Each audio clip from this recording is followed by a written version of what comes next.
may decision yung Korte Suprema and yet they still want to push the issue.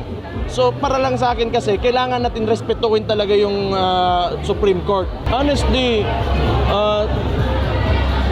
sa simula pa lang kasi talaga, it's purely political. That's why yung ano ko lang talaga, hindi ko lang maintindihan bakit hindi nila binibigyan ng respeto talaga yung en banc decision ng Supreme Court. And that's really a heavy, statement coming from the judiciary.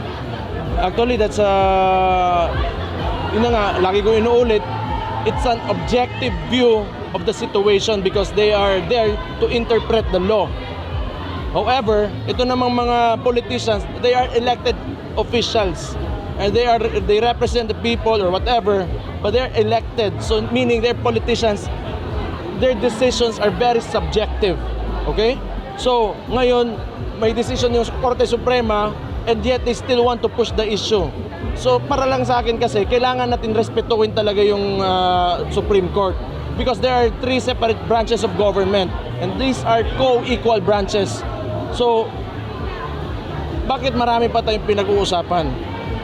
They are the ones who interpret the law. They already made the decision. Ibig sabihin nun, that should be final. Okay? So, sige na lang. In the name of democracy, sige.